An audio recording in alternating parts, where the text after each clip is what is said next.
आखिर क्यों जला दिया था कामदेवता को भगवान शिव ने अपनी तीसरी आंख से? जब माता सती ने अपने प्राण त्यागे तो भगवान शिव ने उनका शरीर उठाकर पूरे ब्रह्मांड को हिला देने वाला तांडव किया। वो शोक, वो क्रोध जिसे देखकर देवता भी कांप उठे थे और भगवान सिर्फ तांडव ही किए जा रहे थे। और फिर सब कुछ त्याग कर शिव चले गए हिमालय, गहरी समाधि में, वैराग्य में, जहाँ कोई भाव, कोई सुख, कोई दुख, कोई मोह, कोई माया नहीं थी, सिर्फ वैराग्य। इसी बीच जन्म होता है तारकासुर का, जिसको ब्रह्मा जी से वरदान था कि उसका अंत सिर्फ शिवपुत्र ही कर सकता है। देवता समझ गए थे कि अगर शिव और पार्वती का मिलन नहीं हुआ तो ये सृष्टि संकट में पड़ जाएगी।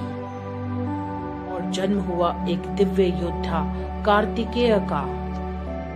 भगवान कार्तिकेय बाल अवस्था से ही देवसेना के सेनापति थे और उन्हें ही तारकासुर का वध करना था।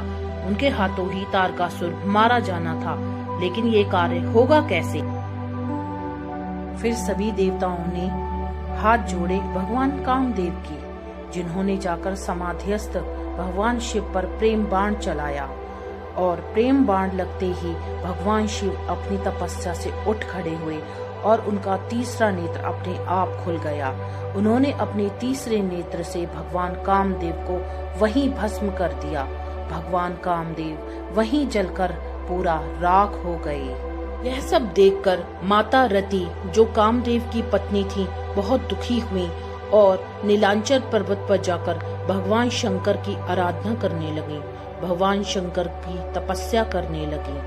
उन्होंने अन्न जल सब त्याग दिया और दिन रात तपस्या करती रही। उनकी तपस्या से भगवान शिव बहुत प्रसन्न हुए और उन्होंने आशीर्वाद दिए कि आपके पति जीवित हो जाएंगे, लेकिन अब वह शरीर नहीं होंगे, अनंग भाव में होंगे, अर्थात अब उनका शरीर नहीं होगा। इसी तरह की जानकारी जानने के लिए हमारे चैनल को लाइक, शेयर और सब्सक्राइब करें और ये इंटरेस्टिंग जानकारी पाएं।